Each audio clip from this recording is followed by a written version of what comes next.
Welcome back to the Boundary Corner podcast. I'm Curtis Wilson.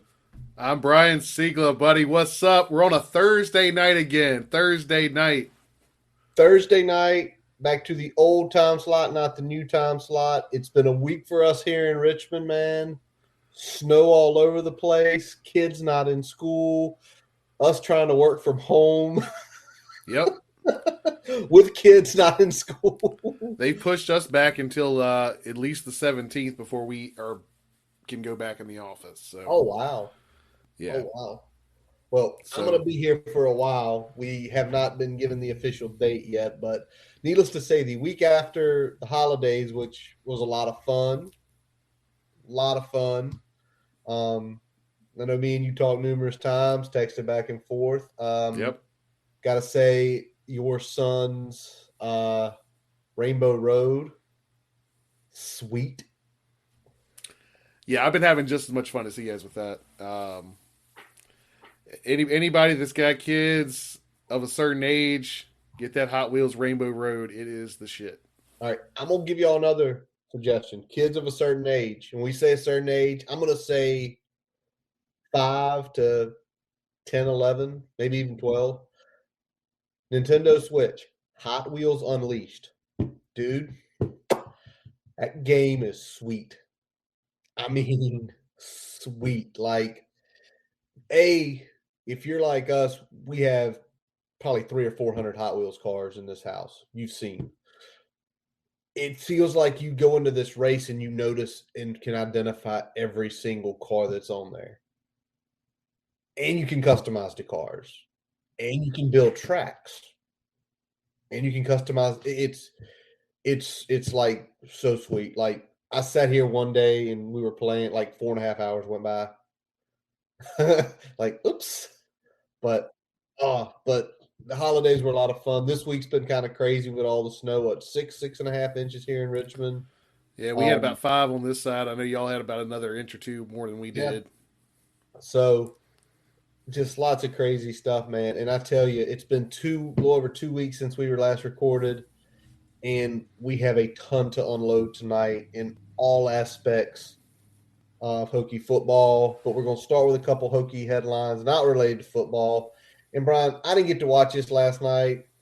Tried to follow it, but an ugly loss to a winless conference, 8-7 NC State Wolfpack. Hokies fall 68-63. I know you got to watch pieces of it. What seems to be the issue? I mean, you know, after that great St. Bonaventure win and battling Duke, it seems like all the old stuff is back up. Yeah, I mean, I blame a little bit of it on the layoff, but I mean, some of this isn't layoff related. You can't miss point blank layups. You can't miss the easy ones. You can't miss that many free throws. Naheem just has not been himself the last probably 7 or 8 games. You can't hang with him that long. If he's struggling, you got to get somebody else out there. You can't let someone that's struggling that badly with their shot get that many minutes. I mean, when you need points generated, because other guys were also not having their best night, and then you got a guy that's struggling like that. You gotta do something different and mix it up. I think Mike Young's problem right now is that he's being a little too. He's giving them a little too much leash to try to get their shot back. He was doing it a little bit with Storm when he was struggling. He's doing it now with Naheem. I think just a quicker hook and mixing things up a little bit more with the lineups could maybe generate some more offense. But it was also a game where NC State, for about 2 stretches, looked like they couldn't miss. No, that didn't help. That didn't help at all.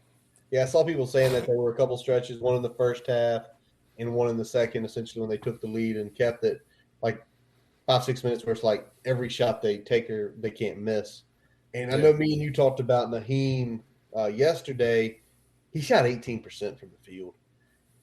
I mean, it's okay to let guys try to shoot their way out of the funk, but it comes to a point where it's detrimental to the team. And when you still shoot 40% or 43% from the field, and one guy shoots, 18%, and it's a 5-point game, like you said, maybe putting somebody else in.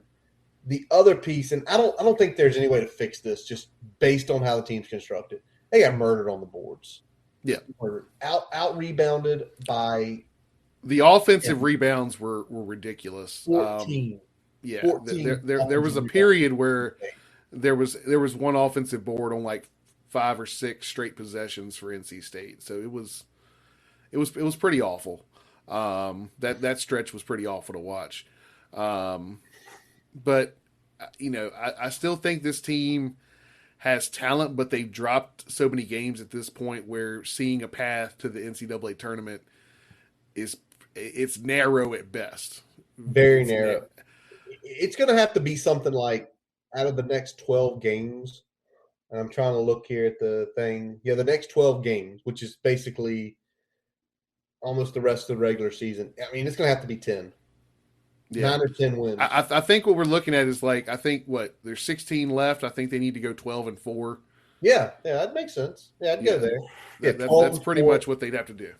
Yeah, so we'll see. We'll continue following it, and we have our. And some of those wins need to be quad 1 wins.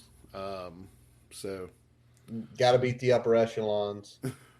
All right. Other news this week, related to football, but not related to football, was John Laser stepping away. He tweeted this out on the 3rd. Hokies, this will come as a shock, and I hate that. As effective today, I'm stepping aside as voice of the Hokies. My lifelong passion has been sportscasting, and representing you has been my joy and privilege of a lifetime. However, when my dad passed, I started thinking about wanting to do more to help people, primarily through mental health advocacy. His dream over the last few months, that urge has grown. This is the hardest thing I've ever done, but I feel at peace knowing all that we can do. I'll be focusing on mental health initiatives in the short term, but I will be back in the booth at some point soon.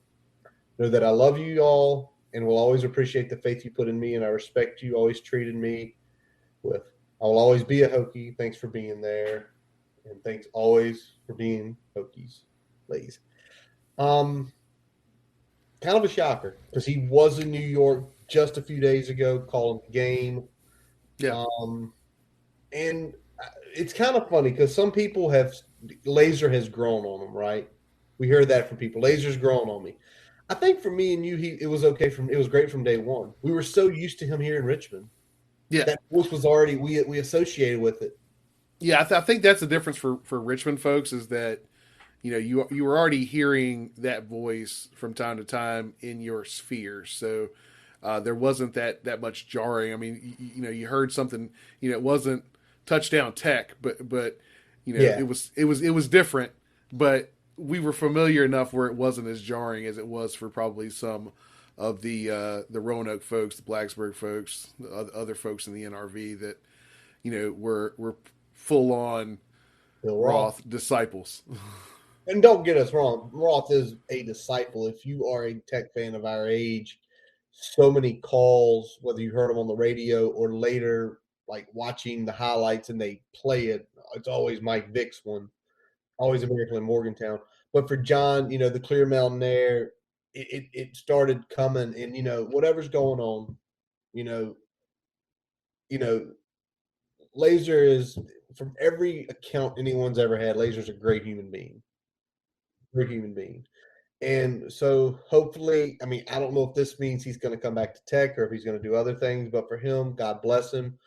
Whatever he and his wife decide to do, I know it looks like they're going to be going on a around the country road trip. Yeah, it sounds like they're going to be hitting all the points of interest throughout the country and probably doing some good shit along the way. So, good stuff. Best of luck to him and on this next step, and hopefully we'll get to see him at least in Virginia when everything settles down. If not, back in Blacksburg. So, absolutely. Best of luck to you, Lace. Absolutely. All right, Brian. Well, let's cut it off and let's jump straight into the football and let's talk about some of the new hires. And before we get into the big new hire, Brian, it's kind of been breaking the last couple days. 2 names have emerged as frontrunners for the wide receiver job. Mike Brown down at Cincinnati, played at Liberty from Charlottesville, so a Virginia native.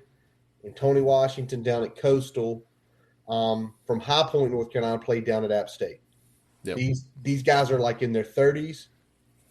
Both have NFL experience. They both were in the league about 3 years.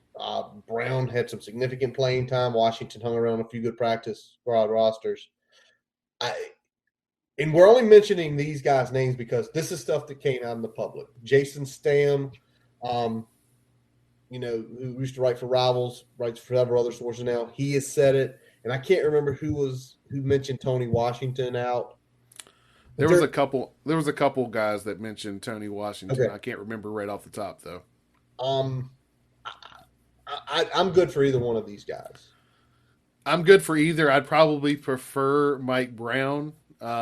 It's probably like a 60-40 for me, Mike Brown, but I'd be happy either way here. I think Mike's seen it done at a little bit higher level in his current role. Yep. I think that probably is a little bit more of the reason that I'm kind of leaning that way. The mentorship he's had is a little bit more official in my mind. Well, it's true. I mean, back to back New Year's Six bowls. Yeah. Back to back AAC titles. I mean, we were going to discuss it a little later.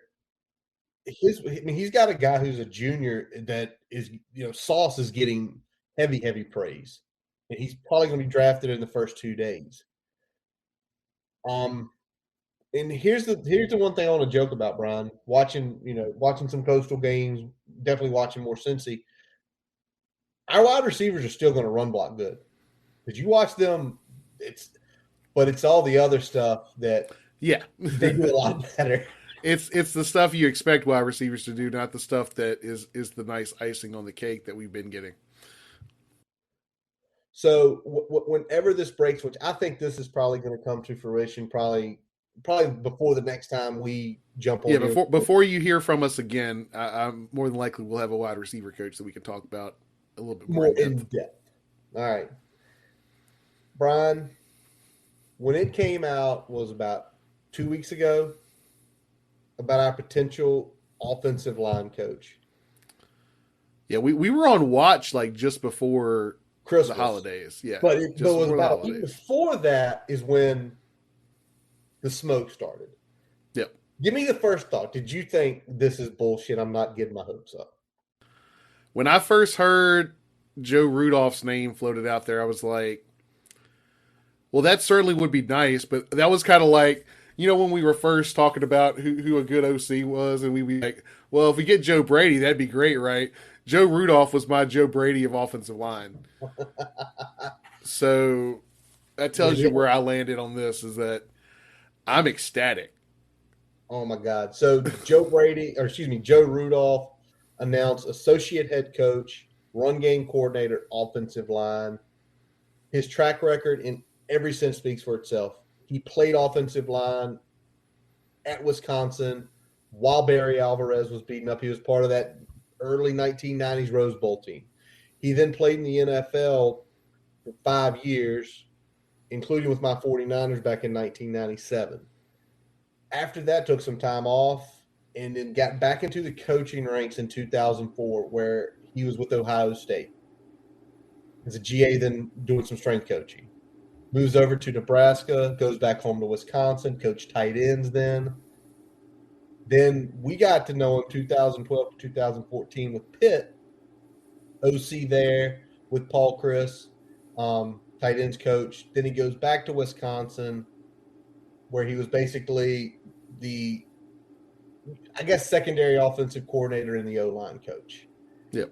And, man, over that time, his lines had blocked for Monte Ball, Jonathan Taylor.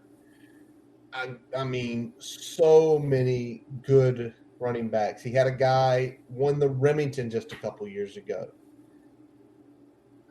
I mean, I don't know what to say, because this is one of those hires where, as fans, you sit here and it's just kind of like, we're going to go get the Wisconsin offensive line coach, or you're full of shit.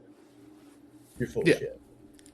I mean, the only probably other I mean, the only thing that would be higher than that would probably be, okay, well, you went and got Notre Dame's offensive line coach. I mean, I mean, is that it's is that really the only other coach that's probably in the same maybe, realm in terms of prestige?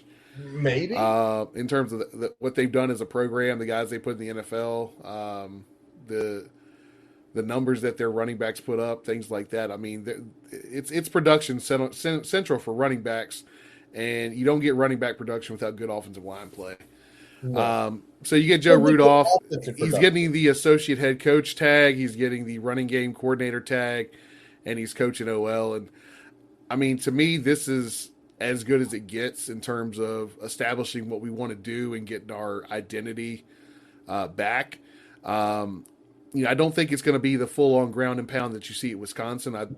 I definitely think it's going to be more of that kind of a power RPO, smash mouth spread type philosophies.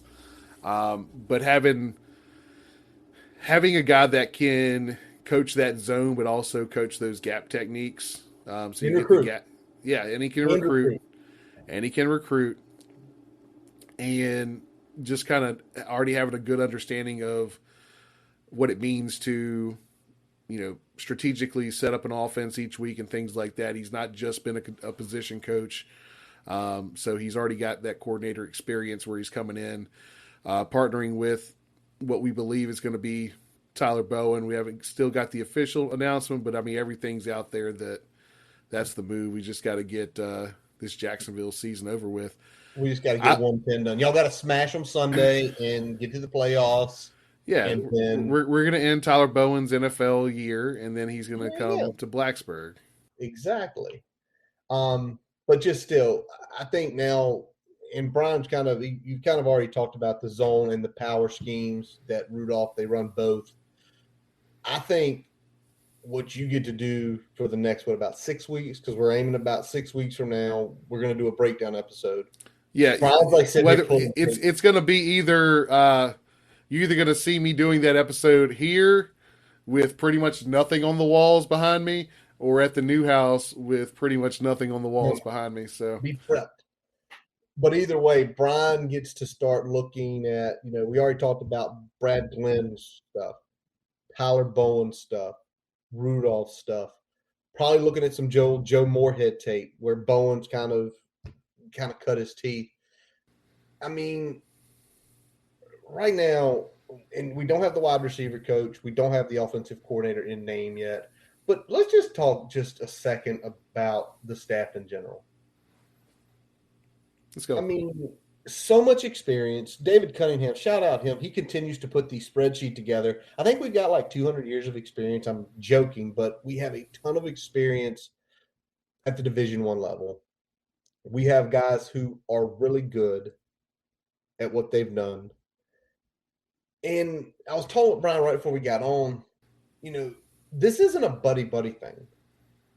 Yeah. Joe Rudolph and Brent Pry have no prior connection. They don't. You start looking like Brad Glenn. Yeah, he coached with Brent when they were super young 20 years ago. Yeah. Same with Stu Holt. Chris Martin. These aren't protege situations. This isn't a protege situation like it was with Cornelson. And Fuente. Yeah. The closest thing you can say as a protege would be Chris Marr. Yeah. That's a kid he coached 10 plus years ago at Vanderbilt. But since in the coaching ranks, they've had no connection to each other. Yeah. So it's a staff of guys that he knows, but the only one he's coached with significantly is Bowen in the last 5 years. Yeah. So you kind of sit here and it's one of those. I think Brent Pry has put together a very good staff, but I think if anyone starts slipping, I don't think Brent Pry has that connection where he won't shape up or ship out. Yeah, I think that's the big thing is that, he has – everybody's going to foster from relationships, especially as a first-time head coach. Yep. You're not going to start making calls to just random big names and be like, hey, you want to come here? That's a good way to miss on the guys you're aiming for, and then other guys that you wanted are now getting jobs elsewhere.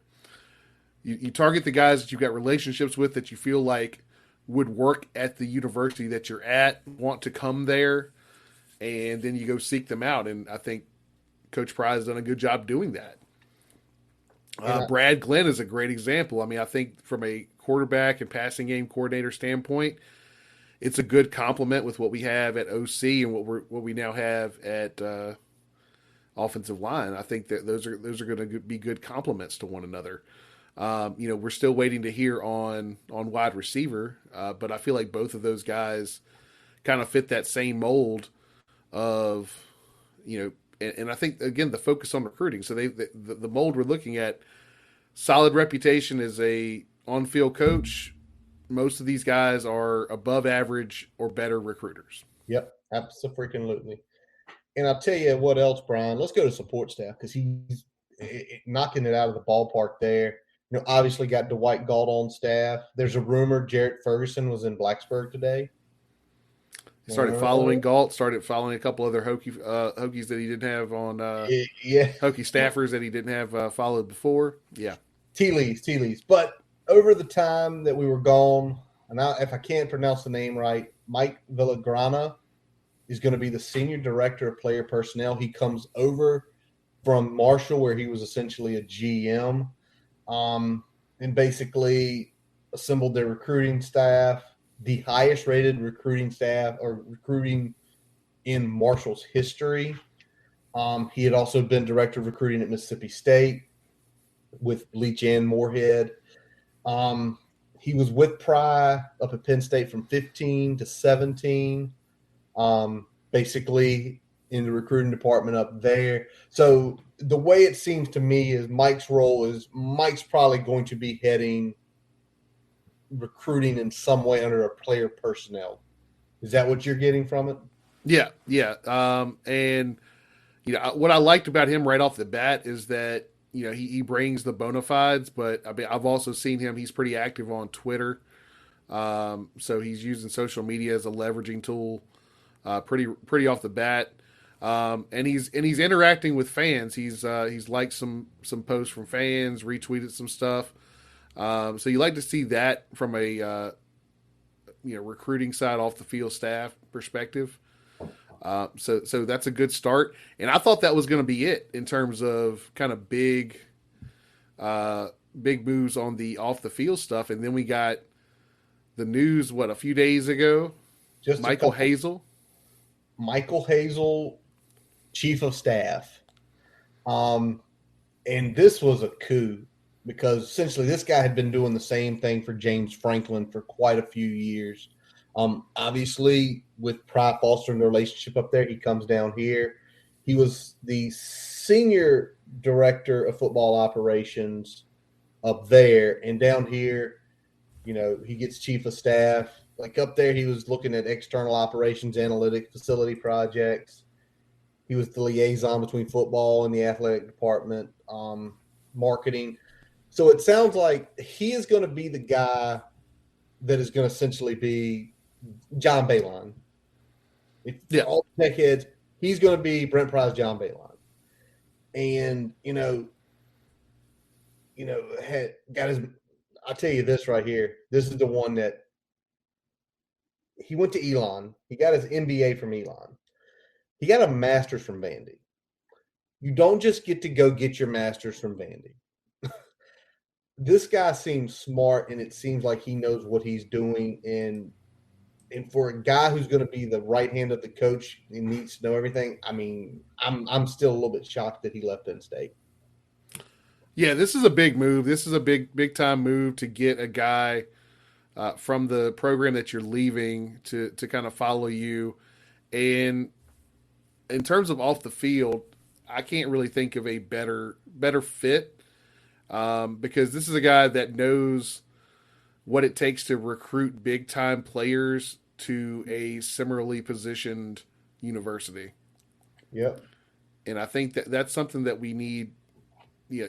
Understanding our landscape, understanding the benefits and limitations that Virginia Tech has to offer, and being able to sell that properly, I think that's huge. And I really don't know of a better off the field move. I should say I couldn't picture a better off the field move situation than we've had recently, because it tells me that we're not that mom and pop No, recruiting and support staff operation anymore. These no, are big time moves that we haven't seen ever.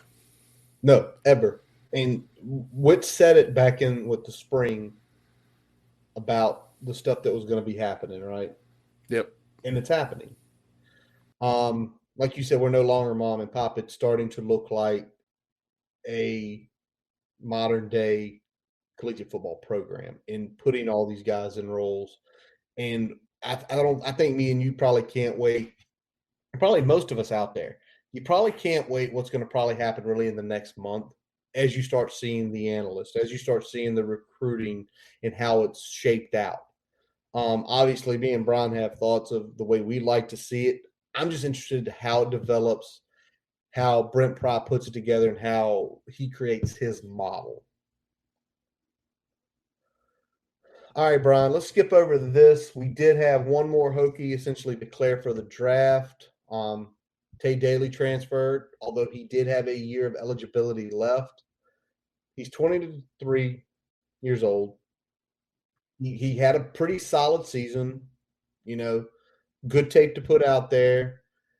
He's got a Vanderbilt degree. He's probably got his master's from Tech in the next few weeks here. I mean, it stinks because now it's some we're very young back in the safety. We had some guys play luckily though, but we're young. Yeah, I think that's something that we need to look into. Tay had a good season. I wouldn't call it a great year, but I mean, he played well in spots, and there were certainly times where he was playing as good or better um, than everybody else on the field there. So it's a loss certainly, but we do have some young guys in that position that are coming in and coming of age. So look for them to make some noise this year. But congrats to Tay. Once a Hokie, always a Hokie, and go do your thing. Yes, sir. Best of luck to him. And all everything came in, played great, great teammate. But so that probably is capping it. Tanuda gone, probably the one guy we think probably should come back. But the rest of them, sometimes it's just time. Sometimes it's just time to go. A lot of these guys have their degrees. It's either now or never. You keep playing college, eventually, you're Terrell Smith.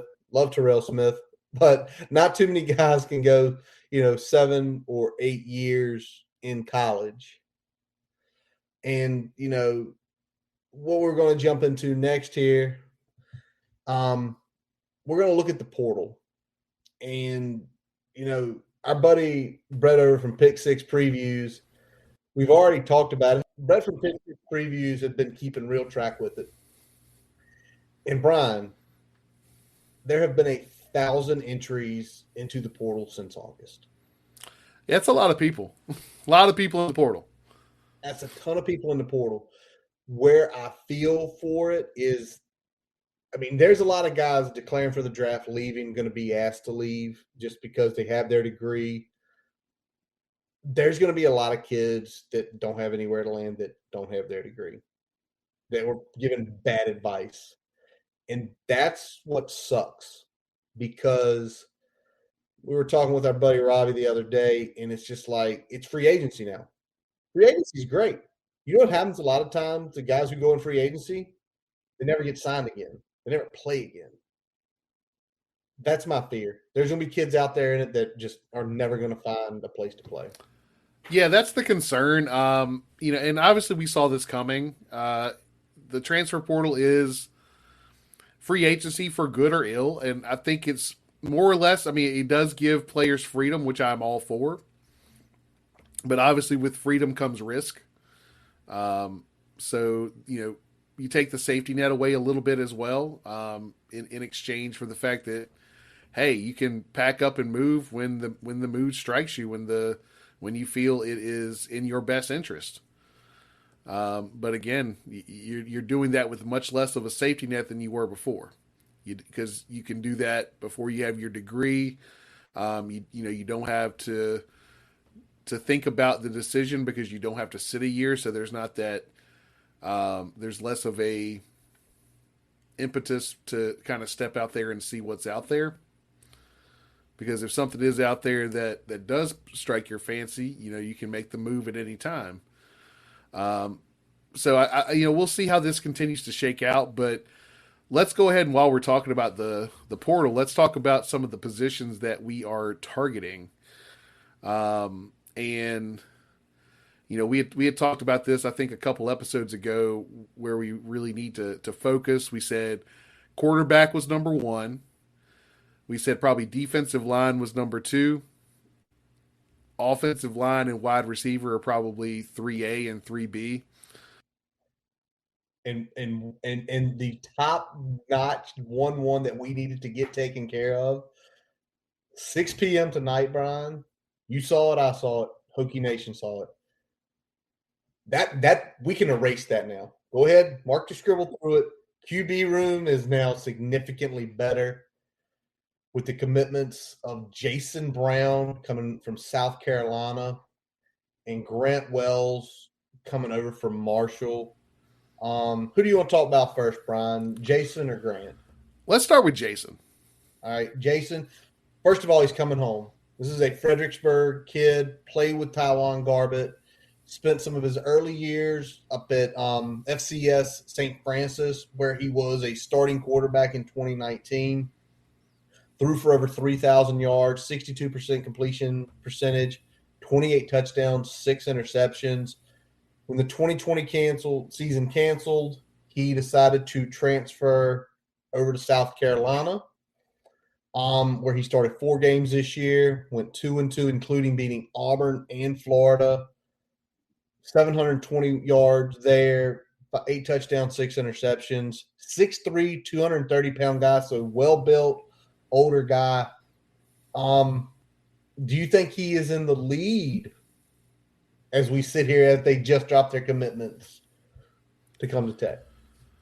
That's hard to say. I feel like, so we'll talk about Grant in a second. I feel like Jason is that guy that gives you kind of a high floor at the quarterback position. He does a lot of things pretty well. He doesn't make a lot of mistakes. He may not win you a ton of games, but he's a guy that can go out there, manage the game, make all the throws, won't hurt you. And usually you're going to go home with a W there. So that's what I like about him. Obviously being a hometown kid, wanting to play for Tech when he was in high school, finally getting, the come around here for a chance to be a Hokie. So that's big. And I'm happy to have him. I feel like already that's an upgrade to the quarterback room, even for the 2021 campaign, let alone what we thought we might be working with in 22. And Absolutely. Then at the same time, we got Grant Wells with the commitment. And I feel like he's the higher ceiling guy. He's had a little bit more recent playing time, playing G5 opponents, playing some Power 5 opponents on that schedule.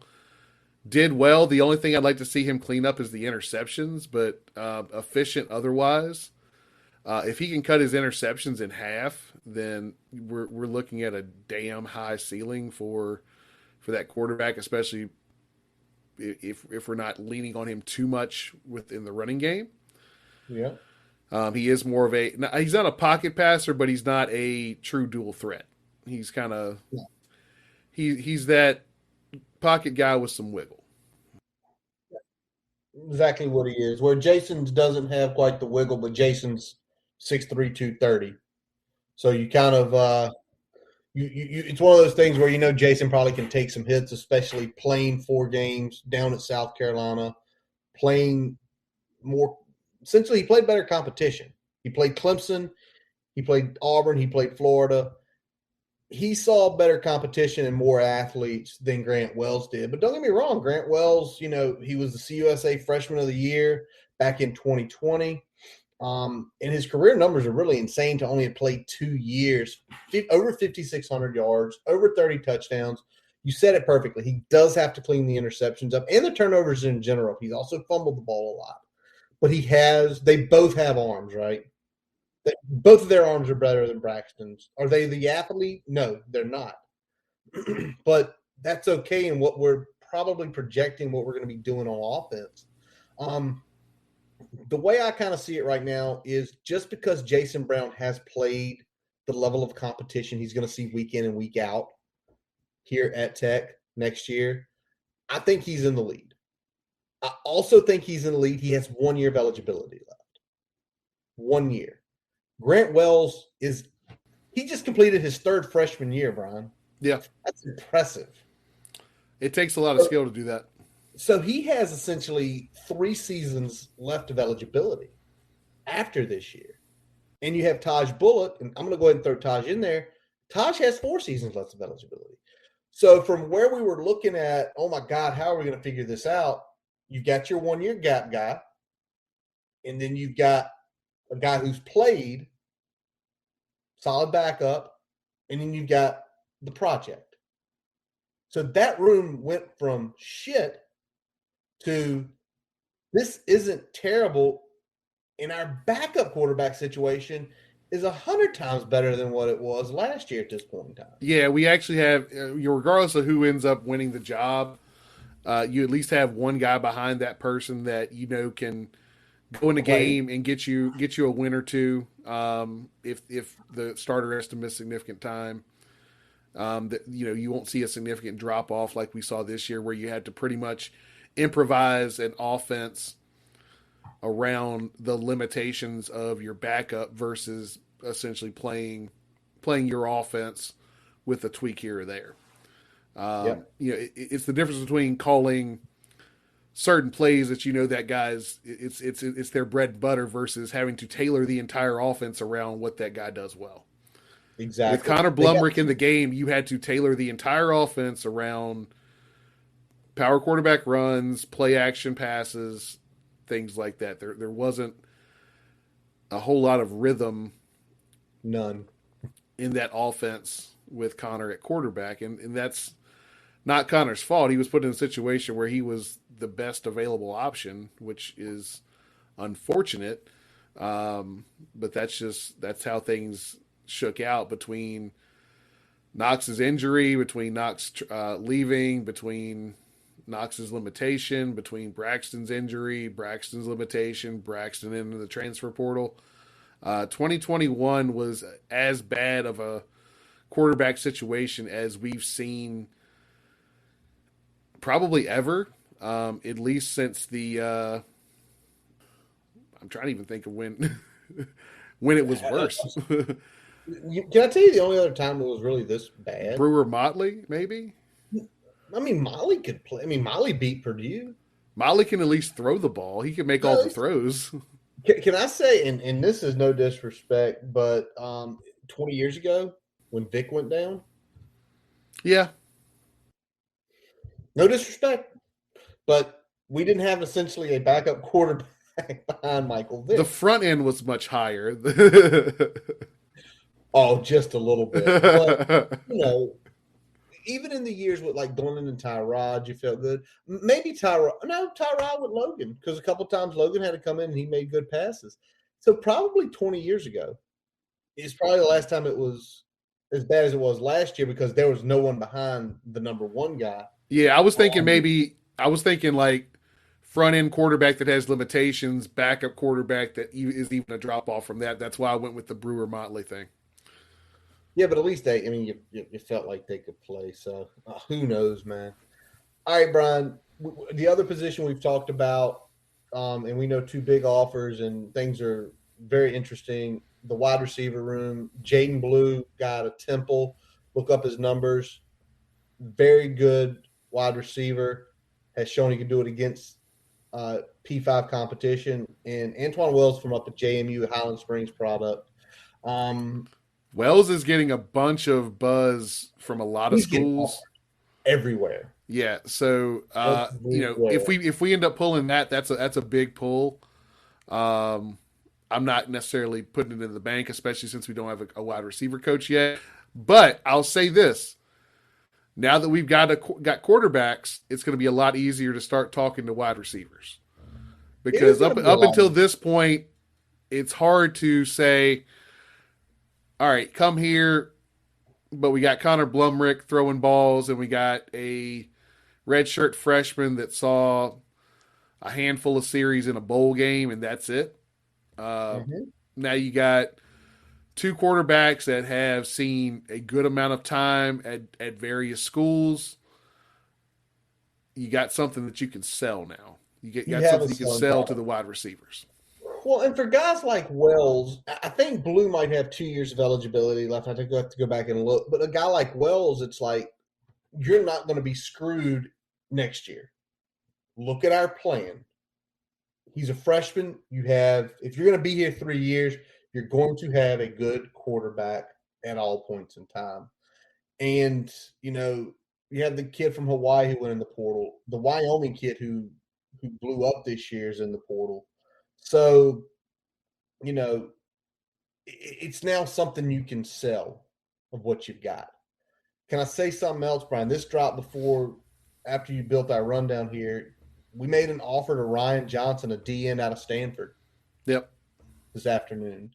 Um, and again, there's your DL, and that's pretty big. That again, we're starting to make those offers, trying to kind of see what Brent Pry wants to do. Um, Nobody's additionally left in the last few days, but we did have a confirmation, and I know this makes you feel good. Maybe not as good as Joe Rudolph, but really good. Silas Dancy says he's coming back for his super senior season. Yep.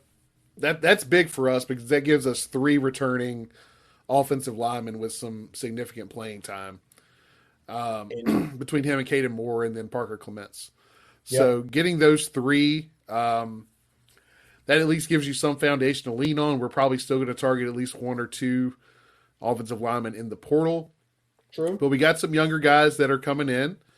We got some guys that have been in the program for a few years that might be able to step into that role. Thinking of a Jesse Hansen. Shout out Matt Neal. Oh, jeez. Man, I'm sorry you got drugged, dude. It was kind of funny. But yeah, but I think Silas coming back too is now you feel like Silas has played both tackle and guard. He's played a lot of tackle, more than a lot of people think, but he's really built to be a guard. It's one of those things where you feel like I got two or three insiders figured out. Clement probably can play. I'm going to guess he's going to be it right. I think we'll probably go after a left in the portal, and center's wide open, which is a little scary. I wish Johnny or Brock could come back for one more season, but that's probably not going to happen. Um, so you sit here and it's just we have three guys who all have played significant time. You have a really good offensive line coach coming in. You have guys you can sell in the portal. You have guys who are already on the roster who maybe Rudolph unlocks the potential in them. So, all in all, not in a bad spot on the offensive line. I think me and you were worried, like if Silas leaves, your best two starters are freshmen, and that's scary. Yeah, I agree. It's going to be interesting to see if who they specifically target in the portal, if they target anyone, and how much progression we see and development that we see in the spring. Like if we see some jumps from guys in the spring that we weren't anticipating, I think that's a really good sign. Um, if we can find maybe two other guys, and again, you talked about Silas at guard. Silas is going to play whichever position we need him to play the most, Mm-hmm. whether that's left tackle or whether that's guard. Probably left guard. So he's either slide in for Lacita Smith or he's going to take over for Luke Tenuta. Yeah. What that looks like is the big question. Who plays center is probably a bigger question. Um, I could see us targeting a center in the portal more than I could see us targeting other positions, just because that's the most need position that we probably don't really have an established seasoned player on the roster. It's true.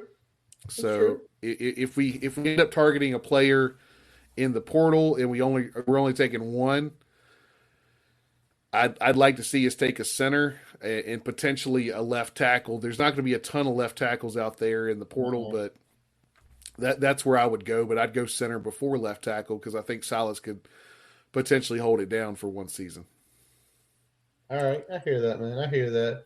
Yeah, it'll just be interesting to see where guys are transferring out of, where guys are transferring into, and again, it's development up front too, or excuse me, not up front, but of development of who's there. Yeah, Because again, that's going to tell a lot. If you don't see us attacking the portal for offensive linemen a lot, we can then speculate. We really can speculate for the next 3.5 months. Who does Joe Rudolph like, and who's where on the spring game? Who's out there on that first unit? All yeah, right, Brian. and the question is going to be, right now we're seeing guys that are making moves in the portal right now want to get on the spring semester with their new team. They want to get spring practice under their belt.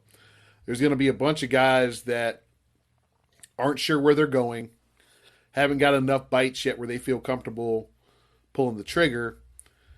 They're going to ride out the spring and be ready for summer, Exactly. which helps them and hurts them in some ways. So it helps them because they get to process the transfer portal offers and make a better decision for themselves.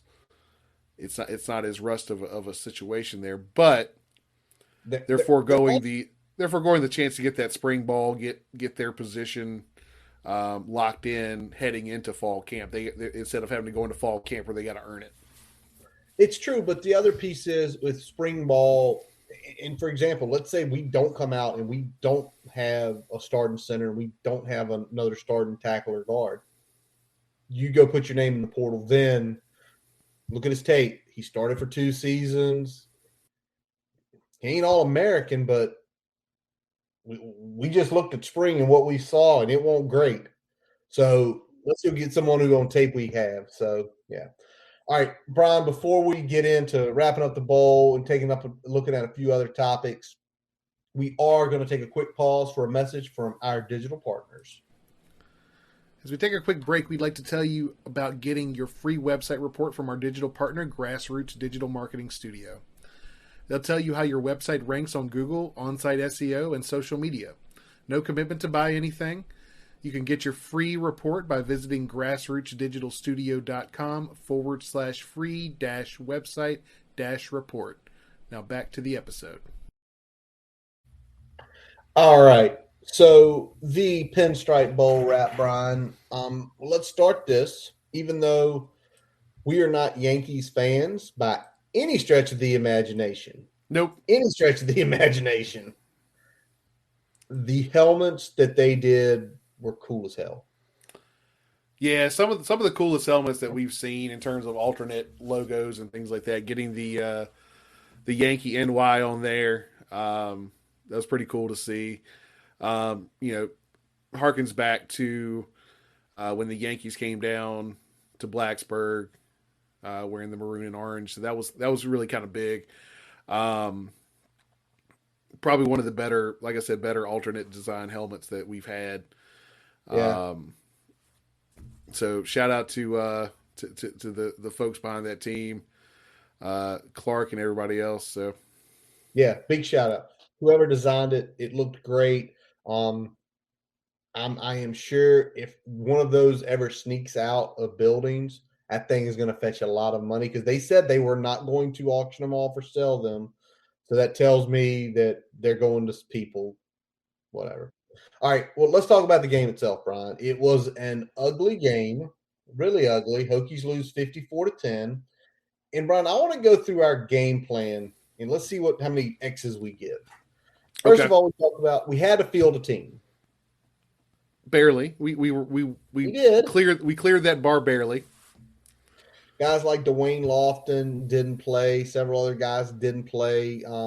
And I think that was nobody. I heard nobody got sent home. We were thinner than we thought we were going to be, and we already knew we were going to be thin. Yep, we had starting offensive tackles playing defensive tackle near the end of the game. And you know, with all the opt-outs we had, you know, in the time of COVID where it was right before all the new guidelines came down, we were super thin. And, you know, it showed in the game plan. And speaking of the game plan, one of our big game plans, Brian, was we said, hey, we need to control the clock. We got to control the clock in this game. And, you know, we kind of did it, Brian. You know, we outpossessed them 34-26. There's a reason we did that, though. There is, but it was one of our keys, and we did it. But the reason we did it is because we could not limit big passing plays or just big plays in general the entire game on defense. Oh, yeah. I mean, the last 2 points we talked about for our defense was bend, don't break, and limit the big passing plays. We broke a lot, and a lot of those were big passing plays deep down the field for touchdowns.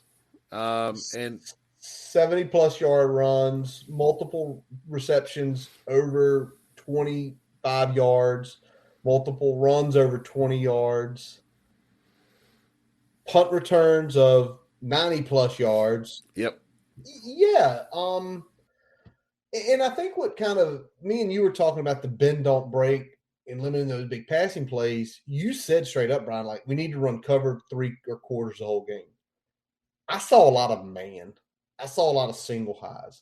My eye. Did you see that, or is it just me not knowing what I'm looking at?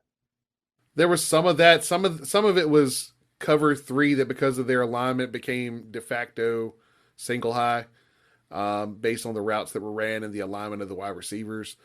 Some of it was just bad technique. Some of it was just perfect play call against bad defense call or the defensive call that time. And some of it was just sloppy play. And you get that when you have guys that are playing more snaps than they're used to. But to me, the offense, I give a little bit of a mulligan. The players. The defense, I don't give them a whole lot of a pass here. I feel like there were enough guys that had played significant snaps on the defense that they should have had more life than they had. If they had given up 38 points, maybe 38 or less, I'd be like, all right, well, that's not a bad effort considering the thinness and losing a couple frontline players.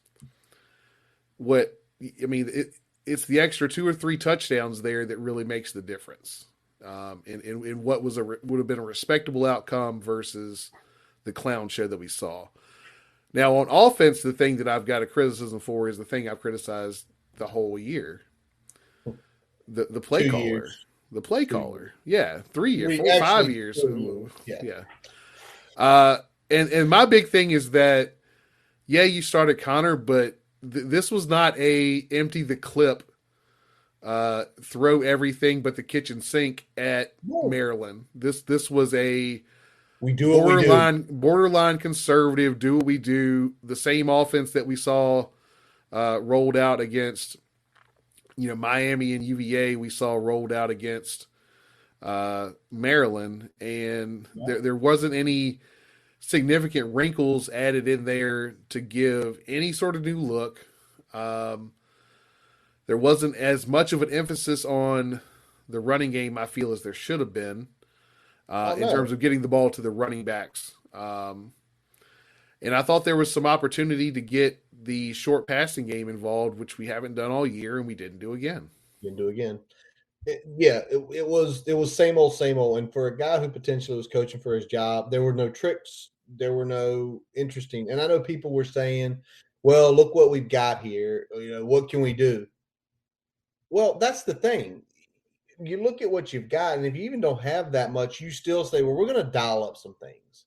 We're going to do some different things. We're going to take some risks Yeah. because you are playing for it's a bowl.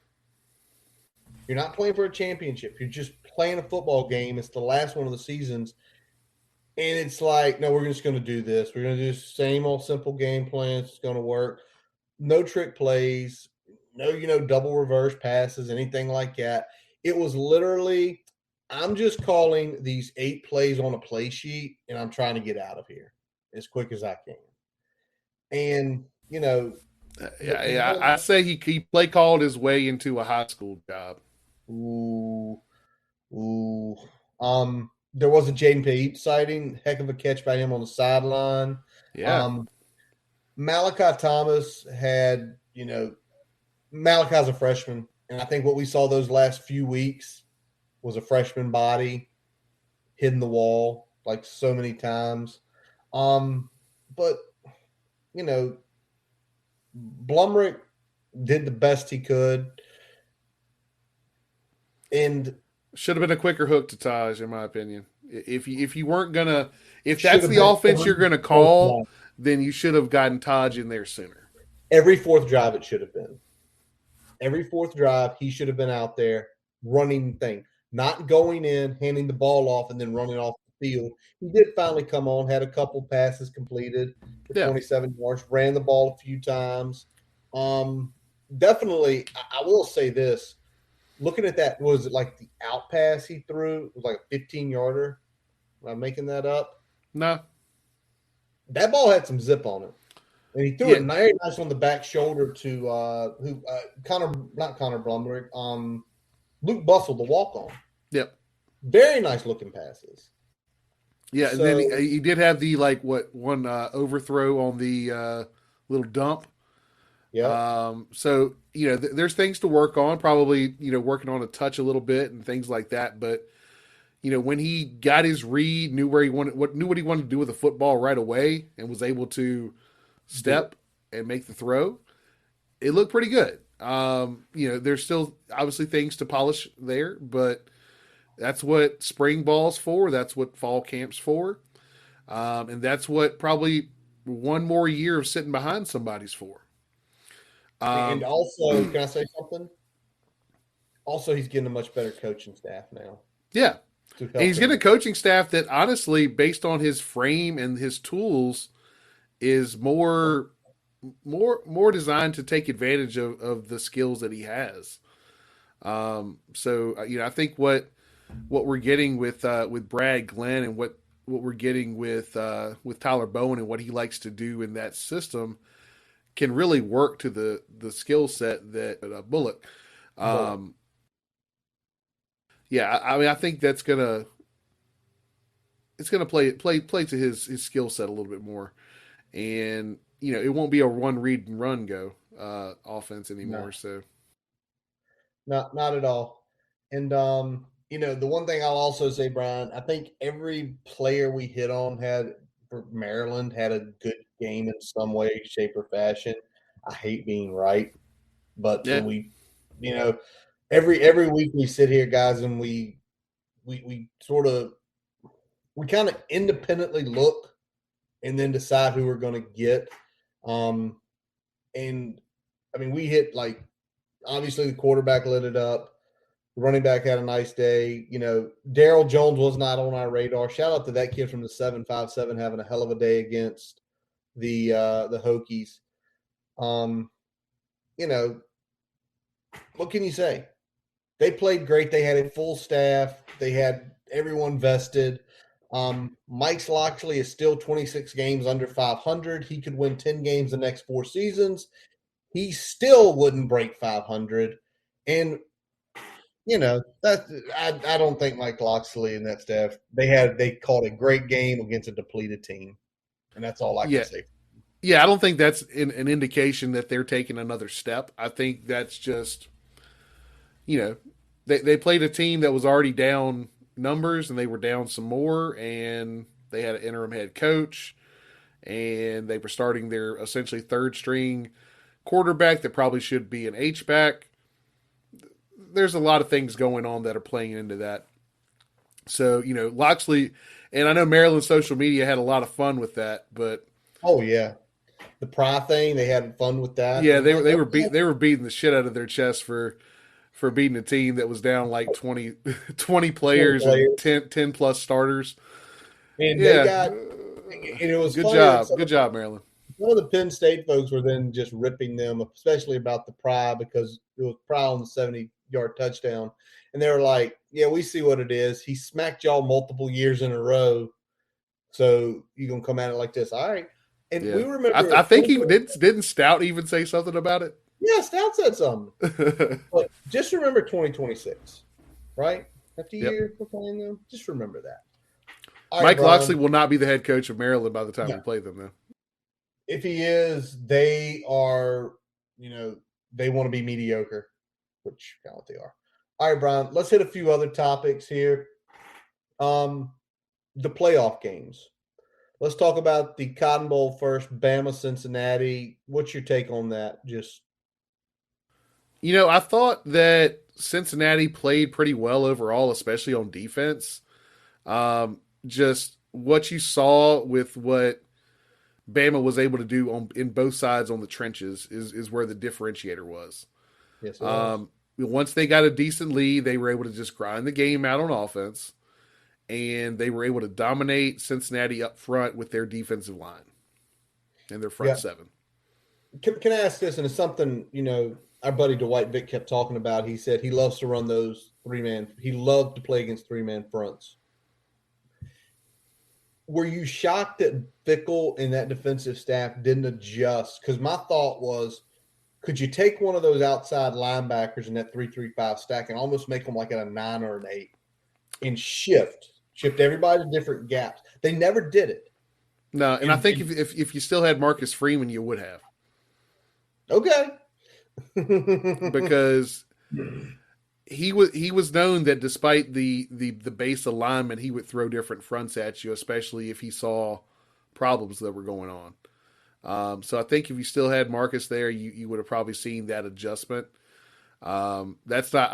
I'm not trying to knock here, but I think just the feel of it and the flow of it, I would have probably gotten more guys on the line of scrimmage and taken my chances that we'd be able to get them before they got past the second level. All right. I also think that Saban is what he is. He had a month to prepare. He saw how good those cornerbacks were. He was without Michi, his best wide receiver.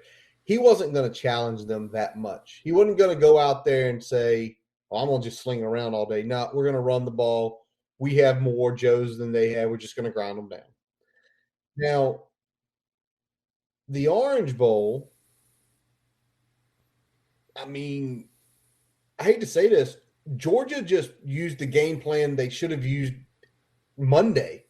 They laid the game plan out to show Alabama, hey, here's how we can beat you guys. Quick short passes, little running game, then taking shots over the top occasionally.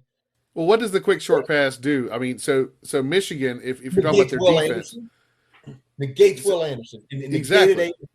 You can't impact the quarterback if the ball's not in the quarterback's hands anymore. Damn right.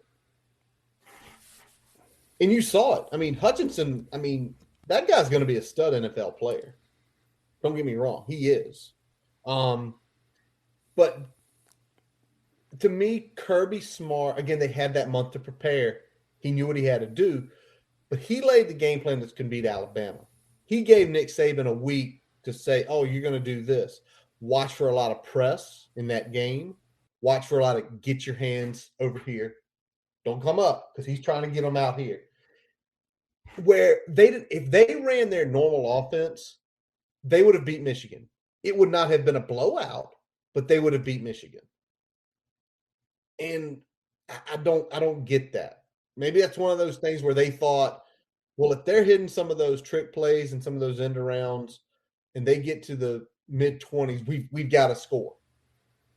It showed pretty early they weren't. I don't think they thought that Michigan. I think they thought Michigan was going to be able to score more, so they thought they had to match them point for point. So ultimately, because they were able to get them out of their game a little bit early, they were able to feast on them in the way that defense likes to.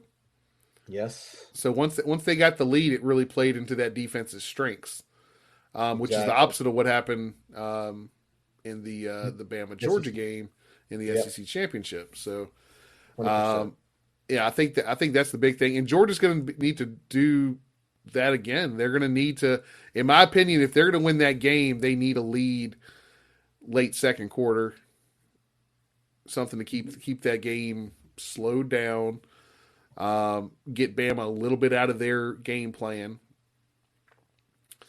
Because Bama's I think again is going to want to run the football.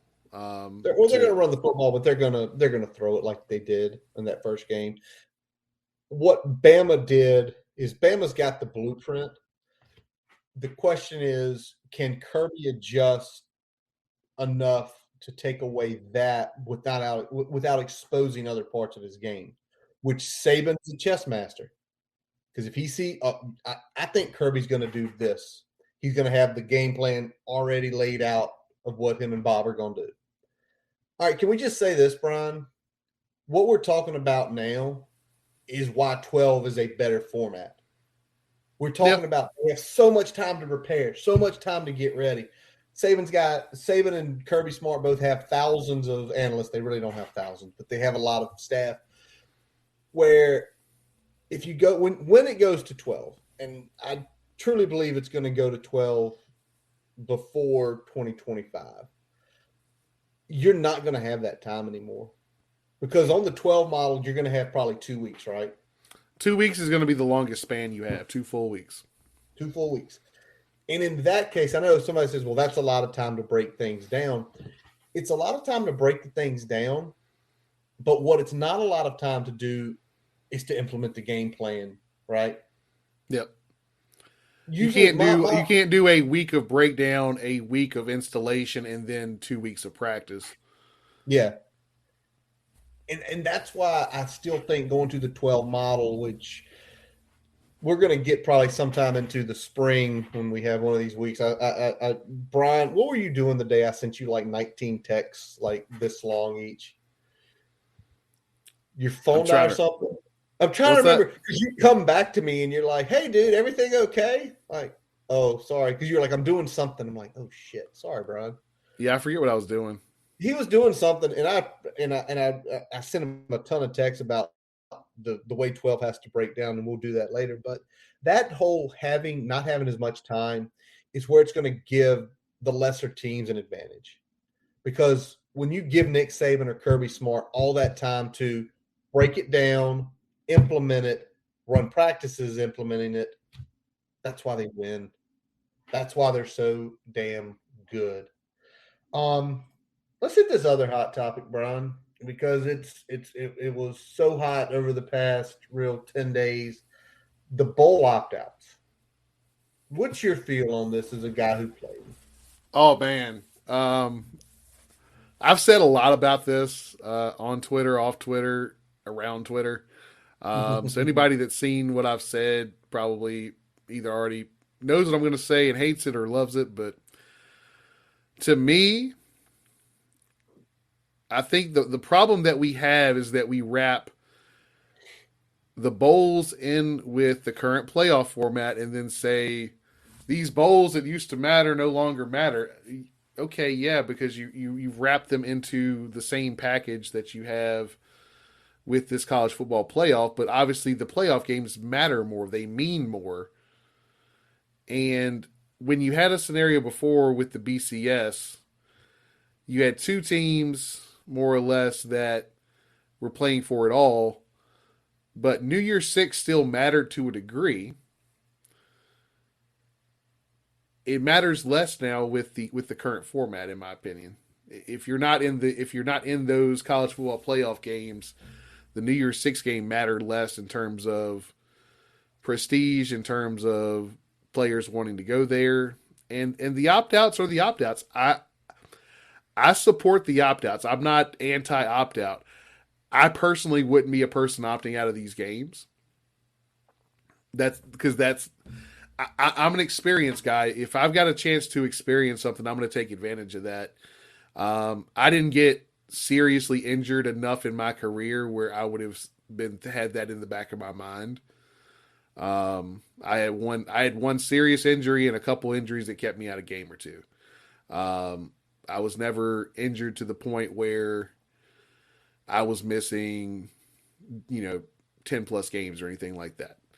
I had lingering injuries that cost me things and probably limited my overall ability, but I never had anything catastrophic that kept me from playing games, except for one injury that I talked about there. Yeah, your ankle. Yeah. Ankle. And that was near the that was halfway through the next to last game of the season, my senior year. So I missed a game and a half for that. I missed an entire off season recovering. So really, when I rolled into my freshman year at Hampton-Sydney, I was pretty much not in the shape I'd like to be. You were in a boot forever. Yeah. So, but that's neither here nor there. But when it comes to bowls, that's something. Just the experience of it would be a big deal for me. But if my bank is dependent on that, and my family is dependent on me doing something, and even guys that are kind of that fringe draft player that are opting out, hoping to just make a camp as an undrafted free agent. I mean, you're not going to do that if you get injured. And I know, we can talk about, one catastrophic injury in the bowls being a big deal. Don't need to mention it. Yeah. So with McGahee, all of that was a national championship game. Yeah. So, I mean, there's always the chance of that happening. But I get that people say, well, if that's going to happen, I want to be playing for something. Again, this is why I go towards the 12-team playoff, because you can get more of those formatted games in there, and they mean something. Yeah, they mean something. More games mean something that's going to limit the opt-outs. So that'll help your school's roster, your school's ability to be competitive in those games. And again, I'm not for getting rid of the bowl format altogether, but I think we need to stop kidding ourselves that bowl games matter if you want to attend them. I don't think they matter outside of that. I don't think you necessarily owe your team a exhibition game if you have bigger things in mind for your future. Exactly. That's my feel on it. Like, you can sit here and you can say, well, I would play. If you knew you were guaranteed a 8-figure paycheck, you would you say you wouldn't think twice. Bullshit. If you're guaranteed an 8-figure paycheck, well, if I get injured, I'm gonna still get drafted. What you just said, an 8-figure paycheck or get into a camp. It makes sense. Now, what could be done to entice these kids? We have name, image, and likeness now. If you're one of those bowl games and you really want one of those kids to play, shell out some money for them. You can do it. You can make them they can be in a commercial for your company. Here's $1 million. Come play for us. Then you'd have the kids thinking about things. And to your point, too, I think the way the New Year's Six is going to go and the way it's kind of shaping is those bowls are going to be involved before New Year's Day. They just are. They are. And then those bowls will matter. And in that regards, if they're being played earlier, the other bowls are going to start getting more primetime spots. More prestige. So you still have a chance to go out there and play. Any kid that opts out, I'm not upset. You know what? Have somebody on the team that teaches these kids how to understand to get those insurance policies. Yep. Like, we want you to play. The cat is in the room with you, by the way. It just jumped on the table. Oh shit! I saw it too. I'm like, what the hell? What's up, Luna? How's it going? but have someone to educate. Like, I really don't want to play in this. I want to play in this game, but I don't want anything to happen. I'm going to get drafted in the first round. All right, cool.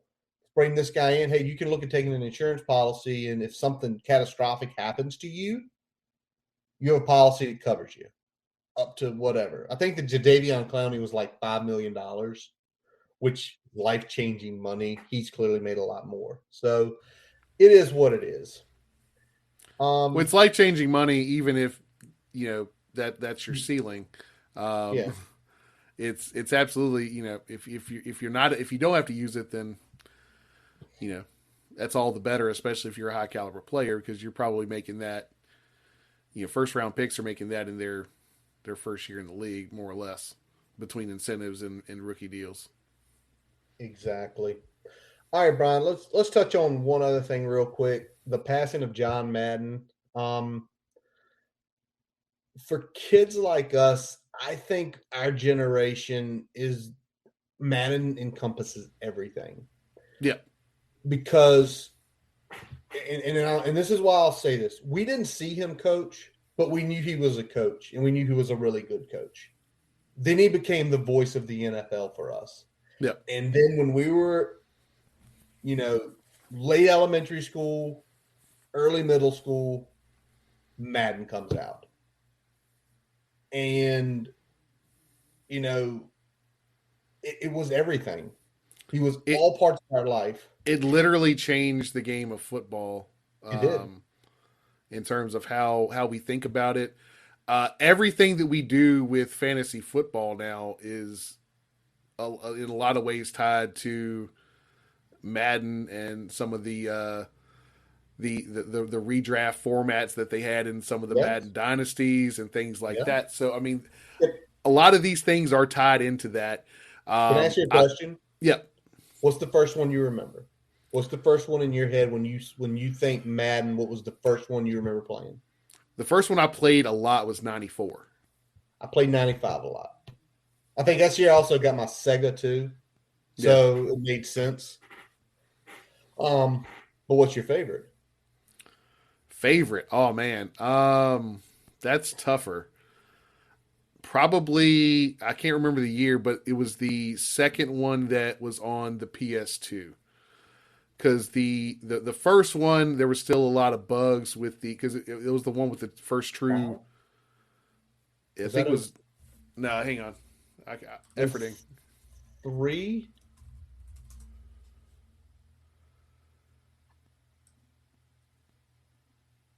Let's see. I think it was.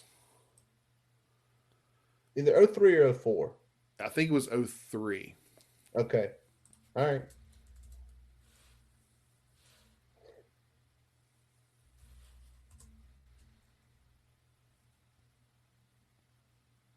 Yeah, actually 2002. Oh, okay. Okay. Yeah, Yes, that makes sense. 01 was the first one that was on PS2. Senior year in high school, then, right?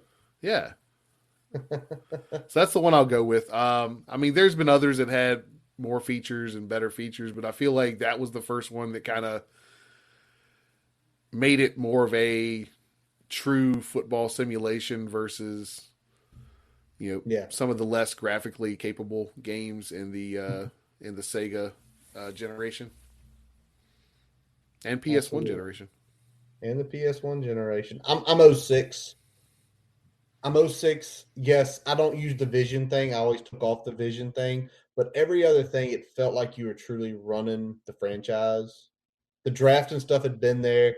The practices had been there. But when you could do the practices midweek with plays, and like if you ran those plays enough, it would like make you better during the game. That was always mine. But the guy himself was an incredible football coach. And again, that's why I said our generation, when we were 10 or 12, and you start hearing John Madden, the 1970s weren't that far off. It was like, that was only 20 years ago. You start reading, holy God, he won 100 games. He won a Super Bowl. He coached all these, Hall of Fame players. And, What and he's still the king of win percentage, right? he won 75% of his games. I mean, And I don't think that'll ever be touched because of going to more games. But then watching him, as a Niners fan in the '90s, he called so many of our big games. Yeah. And I mean, you got to get him later with Peyton, but you knew, especially in the mid '90s, if it was him and Summerall calling your game, you were the game of the week. It was a big ass game. It was a big game. Um, and I always like what somebody said, because some people said he was bombastic and over the top and he was silly with the drawings. He brought football to where someone like myself who didn't play understand it. He was And able that to easily break down the nuts and bolts and then give it to you.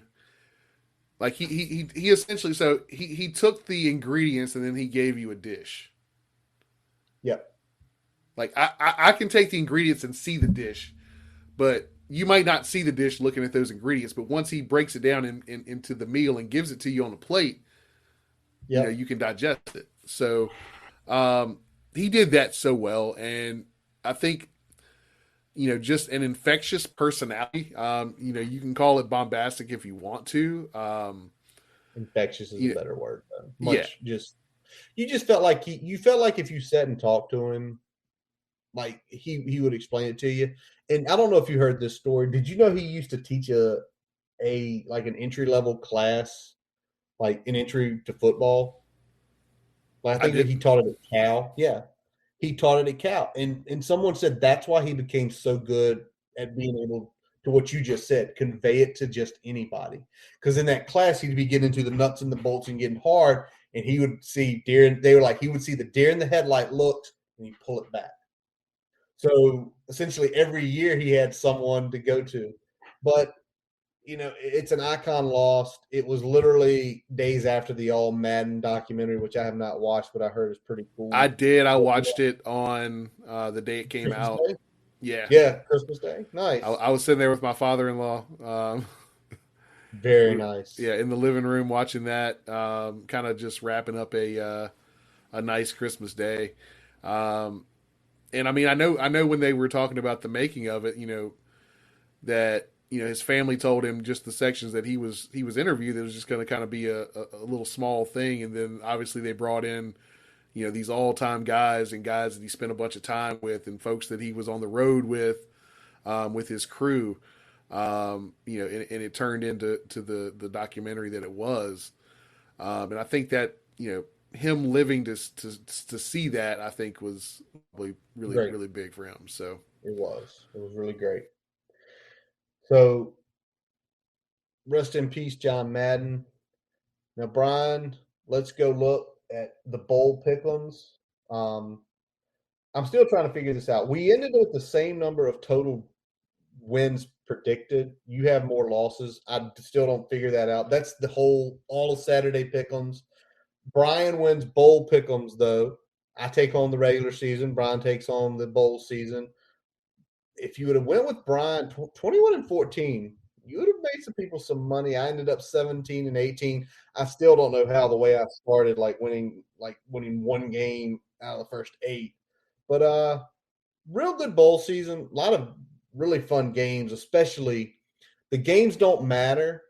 But New Year's Day, those three games on New Year's Day, man, the the Fiesta, the Outback, and the Citrus were probably three of the best games of the year. yeah, absolutely. And then the Rose, just unbelievable. I mean, you know, it's why you need talented guys. Scheme's great, and Utah played their nuts off that game, but you saw that talent in the end, with especially Jackson Smith Najaba.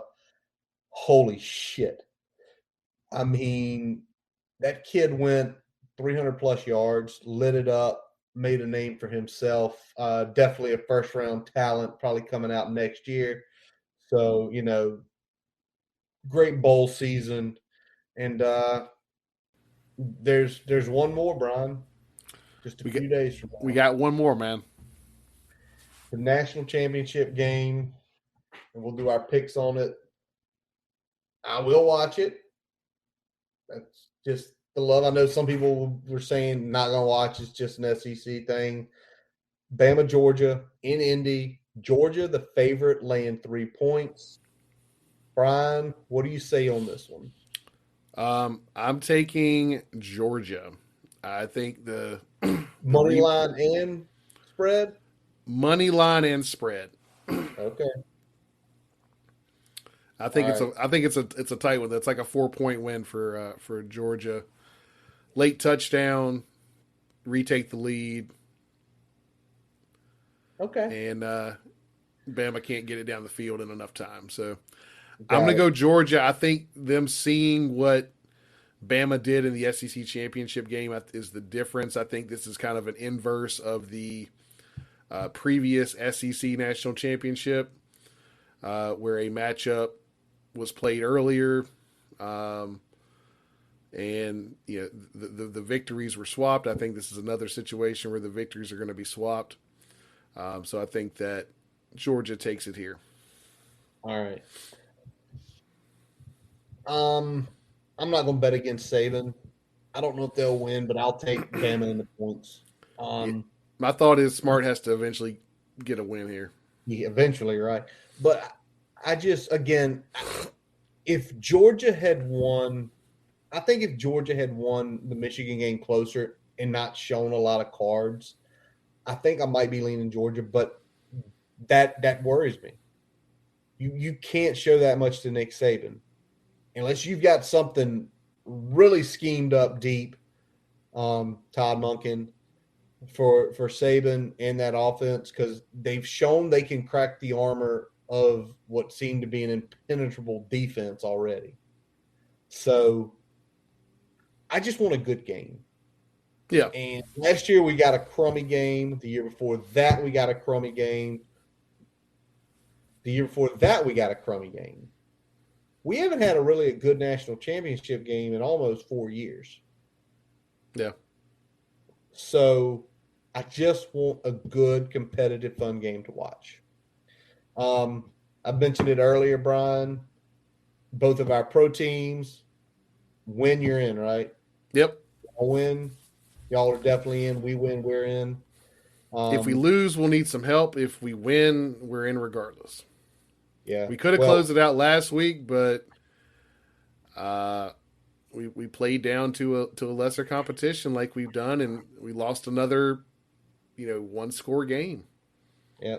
Well, we beat up the Texans with the rookie quarterback, and now the discussion is: do you start the rookie against the Rams, or do we start Jimmy against the Rams? I don't know. Don't care. If the Saints beat or lose to Atlanta, we're in regardless. And I'm trying to look up when that game is. Hold on a second. Efforting here. Yeah, all we have to do is beat the Jags, who don't have a head coach and have Y'all played. haven't won there. Y'all haven't won there in 7 years. Y'all got to get a monkey off y'all's back. Yeah. 7 years, Brian. Let's see. Which is wild to me because we never lost there for so long. Forever. Yeah, the Saints game is, of course, going to take place the same time as our game at 4:25.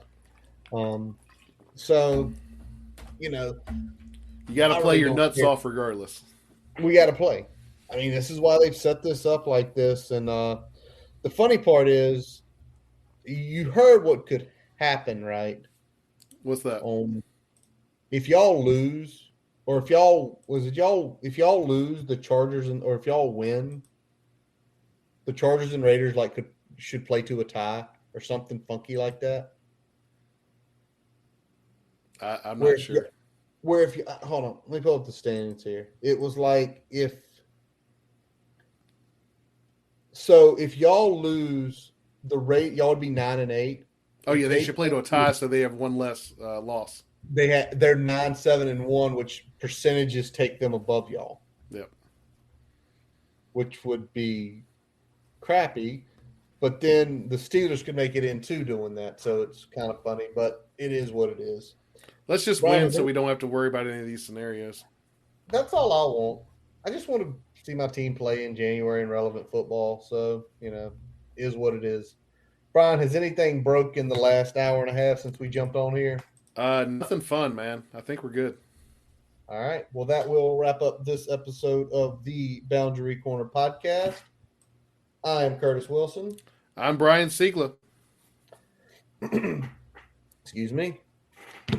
Visit our website at boundarycornerbt.com to listen to all of our episodes. While you're there, don't forget to follow us on Twitter, Facebook, Instagram. Subscribe to our YouTube account or your favorite podcast source, Spotify, Amazon, Apple Podcast. Our buddy Jason Long plays us in, plays him out. Check him on Apple Podcasts and Apple and Spotify Music. We thank you for listening. And as always, let's go. Hokies.